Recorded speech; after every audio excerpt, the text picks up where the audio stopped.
Hey everybody, welcome back. Thank you for joining me for tea time. Today we have a little misty morning.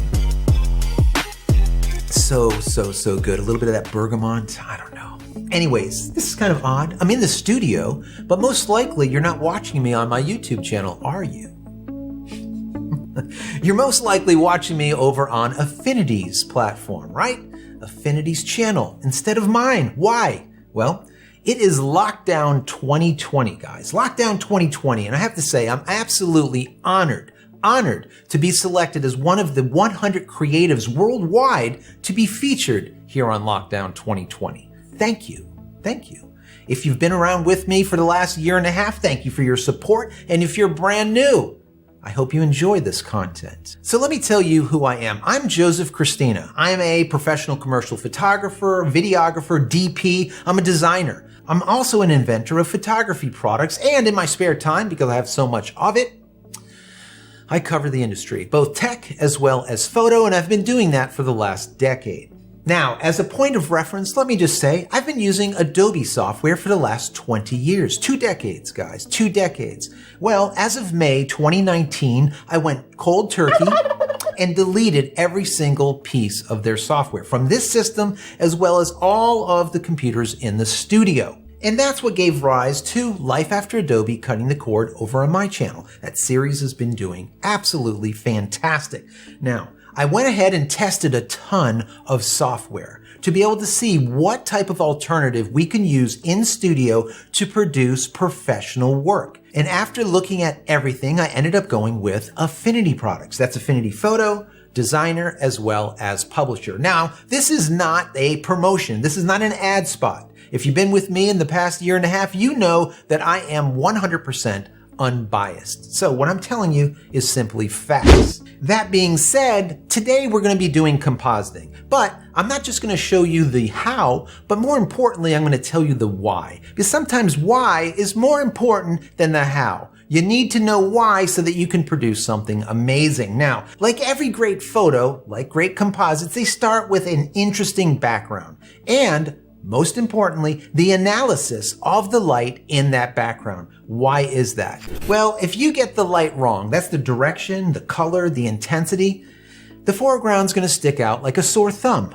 And that is something that we don't want to happen. So for this demonstration, I brought in a model. Now, normally I would use the 2 backdrops that we have here in studio, but they're currently being used. So what I ended up using was the back wall behind our studio outside. We did an outside shoot. What's good about this is it shows you that you can do it without having hundreds or thousands of dollars worth of equipment. You can kind of do it on a budget. Now, the back wall behind our studio is about 60 feet long by about 13, 14 feet tall, and it is 100% white. So it works out really good. So what I did is I brought out one of our palettes, a piece of plywood, and a short roll of white backdrop paper to create like a makeshift platform for our model. Now, here's a pro tip for you. When bringing in a model for a client, always overshoot. More is not just more. In this situation, more is simply smart. So later in post-production, you or your client simply have more options. Use your time with your models wisely. Time is money.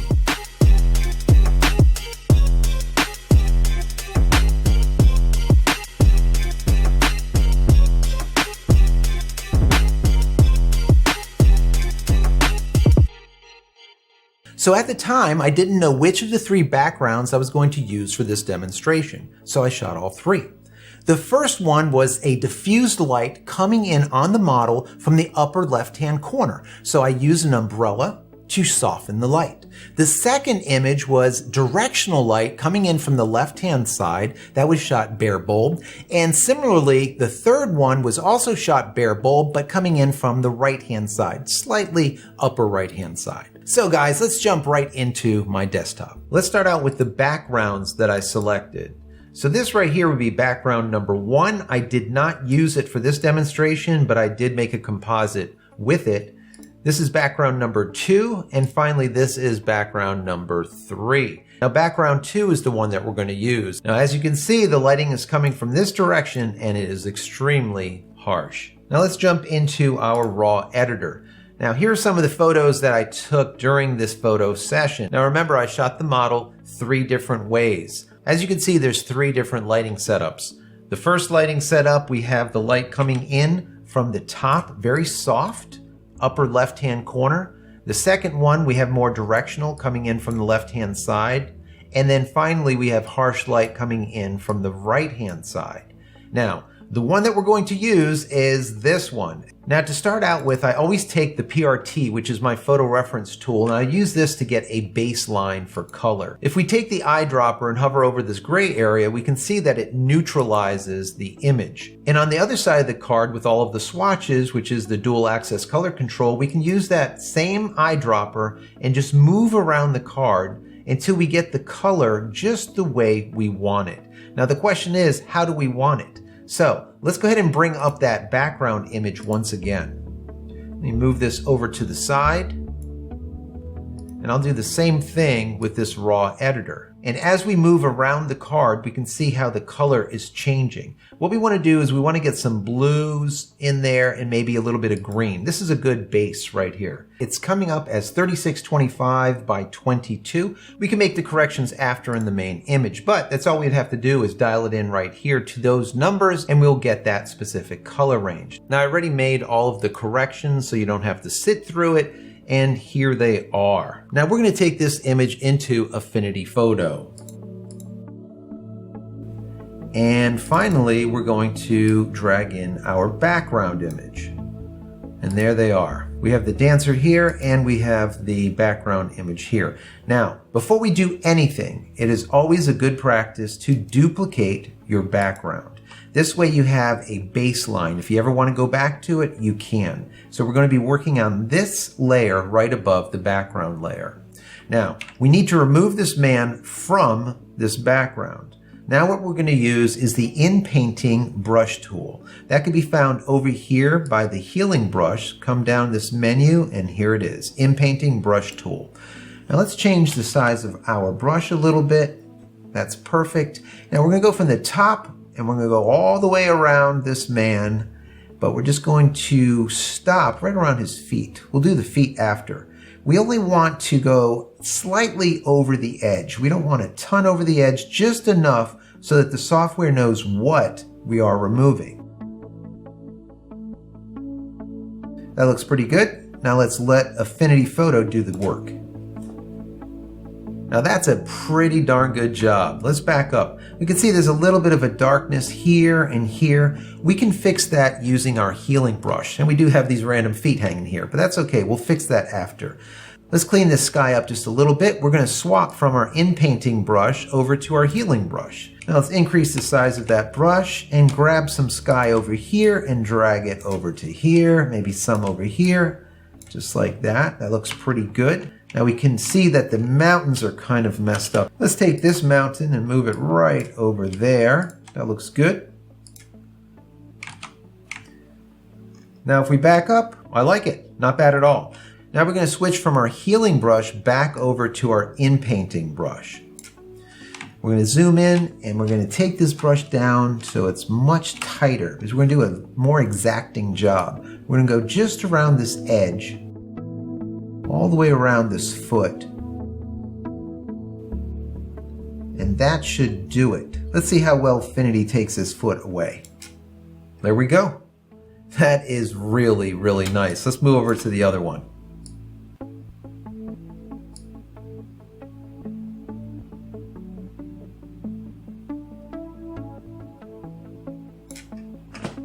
That is really a great job.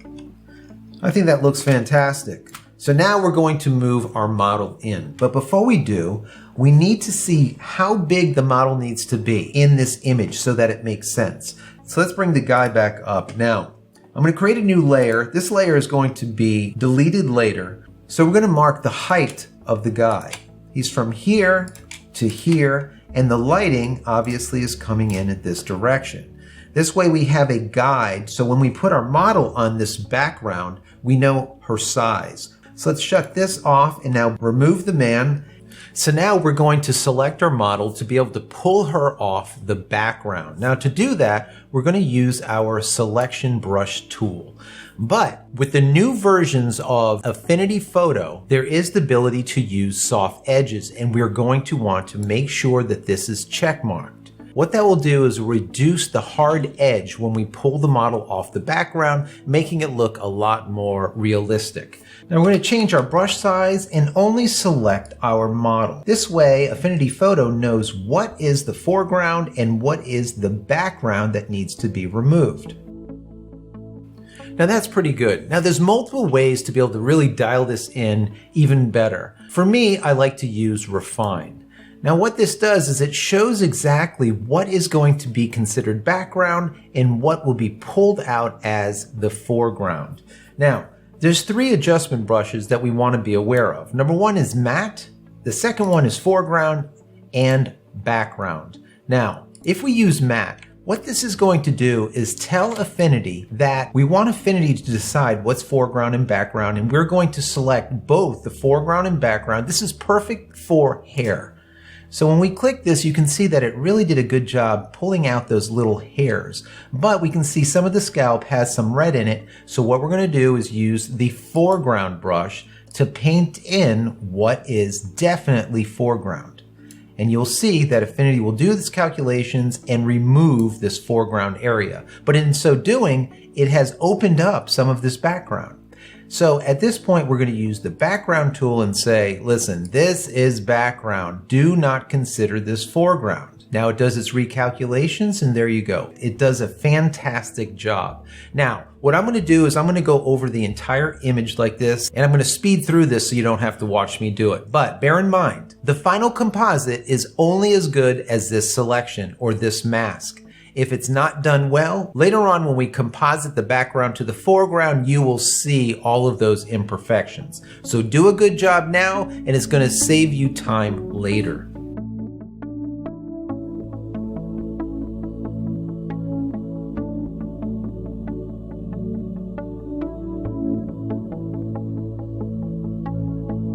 So that looks pretty good. Let's go up to Edit, Copy Flattened, and then flip over to our background scene and hit Edit, Paste. Now we can move her out of the way for right now. What we want to do is turn on that layer where we drew the size of the person that we took out of this background. We can bring him back just as a reference. Now she's going to need to be about the same size. Now we know her feet are probably going to be about the same size, if not a little bit smaller than his, so we can always use that as a reference also. Let's go ahead and bring her down to about the right size. And now we can remove him from the image. There we go. Perfect. Now that's looking pretty good. We're going to put her foot right on the tippy top of this mountain. I want us to give you a little bit of an uneasy feeling, like if she's going to fall off. Right there. Perfect. Now we can remove these reference lines.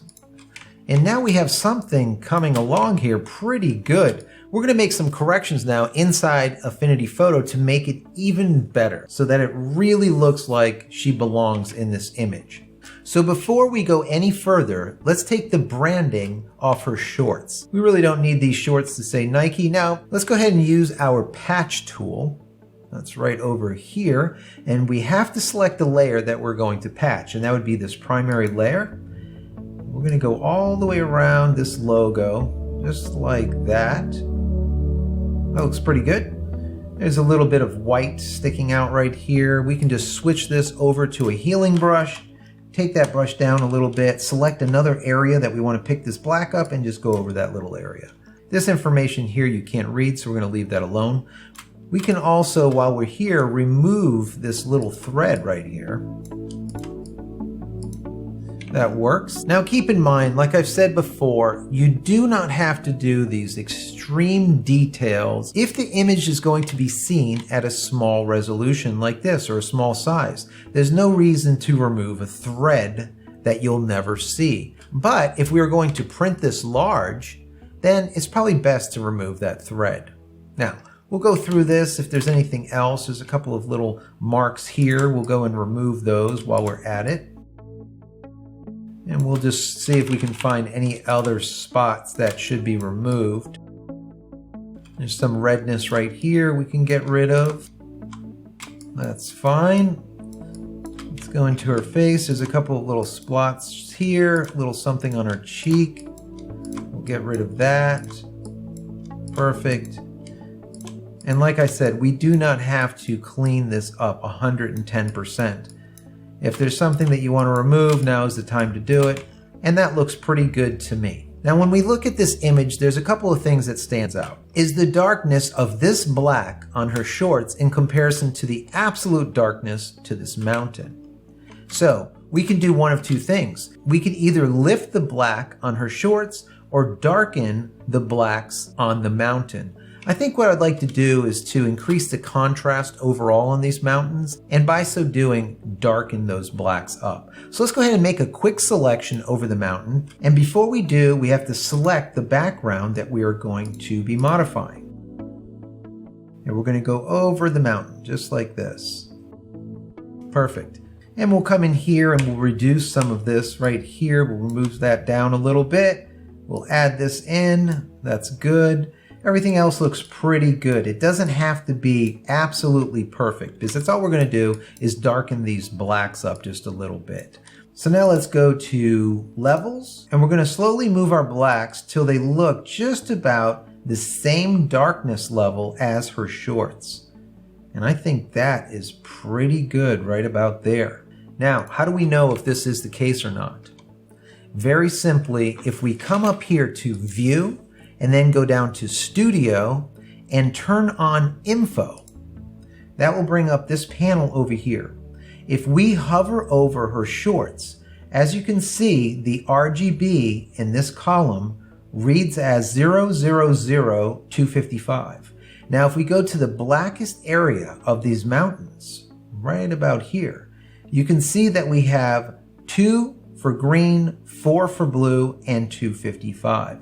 So we know that these mountains are slightly, ever so slightly, more blue than her shorts, which is absolutely perfect. We don't have to worry about it. That is no problem at all. It's a good way to check reference points in your image for color as well as contrast. So this looks pretty good. Now we could deselect by hitting Command D. Now we're going to move on to the next problem. What I would like to do is to brighten up these highlights and darken a little bit more of the back of her leg. Okay, so we're going to add another adjustment layer. Now we want to select the layer that our model is on, add a levels adjustment layer. And before we edit it, I want to show you what happens if we do not put this underneath this layer. If we make a modification, as you can see, it is affecting the entire image. So let's get out of this for a second. I want to take this levels adjustment layer and put it underneath the models layer. And as you can see now, only the model is being adjusted here. So let's open that back up. We'll fix that a little bit. It's okay if we push this really far because I'm going to create a mask over this to adjust it even more. And now we're going to come down here to this mask. And in this mask selection, we're going to use a brush, change our brush color to black, and we can paint over this and remove some if we need to.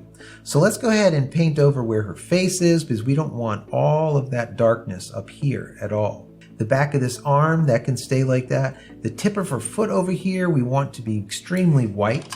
Down this leg, we want very white. All this needs to be nice and shiny. The tip of her hand needs to remain white, as well as the top. And now her stomach here should be getting a lot more light than what it is. So we're going to reduce some of it, just like that. Perfect. I like this darkness back here. We're going to just highlight it just a little bit, just to remove some of that darkness, just like that. Now that looks pretty good. We're going to add to this another adjustment layer, but this time on the highlights. We want to really blow out these highlights where this sun is hitting her. So let's go ahead and make another adjustment layer. This time it's going to be, once again, levels, but we're going to adjust the white of the levels. Just like this. Now you can see how we can really push these far. We're going to back this off just a little bit. Just about like that. And then we're going to once again add a mask to this layer so that we can be a little bit more granular with it. So her shirt is fully blown out, so we're going to reduce some of that. We're going to paint over this with our brush. We're going to come in here, and her face is slightly blown out, so we're going to reduce it just ever so slightly. Her arm, it's okay if it has a little bit of that white blown out look to it. Tip of her foot, this looks fine.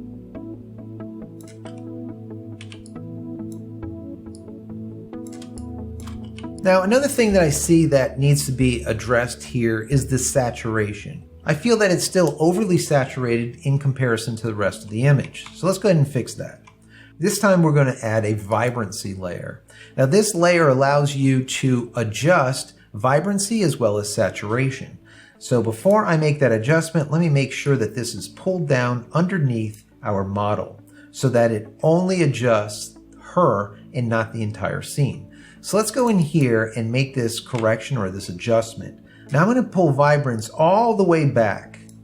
And then we're going to once again add a layer mask to this. So we click our mask button. Now we can determine what is more saturated by simply brushing on that vibrancy.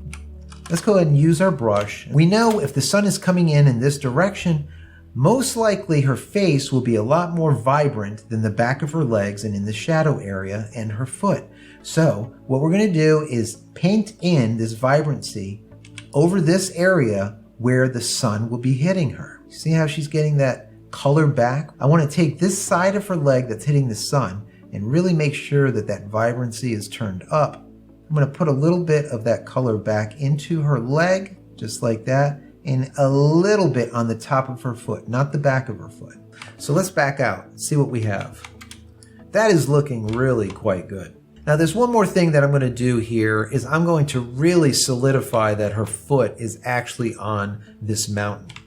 So what we're going to do is we're going to remove some of the shadows that are here and then paint our own shadows onto this. So let's select the model layer and we're going to use our eraser tool to come in here and remove a little bit of this shadowing.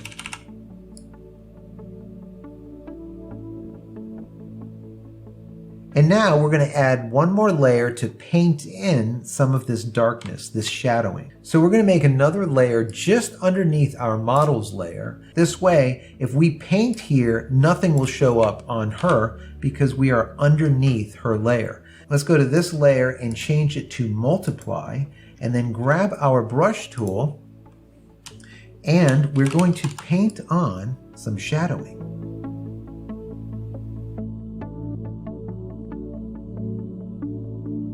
And there you go. Here is the final composition.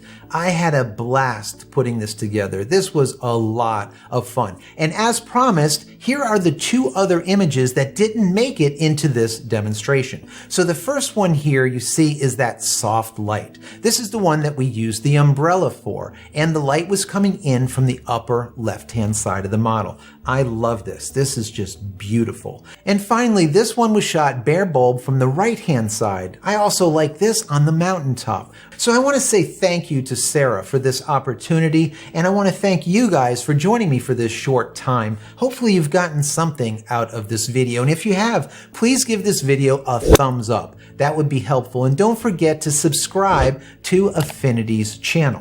After you do that, head over to my channel over at youtube.com/jcristinaphoto. Once again, youtube.com/jcristinaphoto, and subscribe to my channel for more of this stuff. And as a way for me to say thank you for getting to the end of this video, I want to give you my ebook for free. Head over to my website, jcristina.com/ebook. Once again, jcristina.com/ebook. 10 tips of getting sharper images. How to do it. Great for amateurs, great for professionals. Something in there for everyone. So once again, go download it. jcristina.com/ebook. So that's it. I am out of here. Many blessings to you and your family. Stay safe and stay healthy.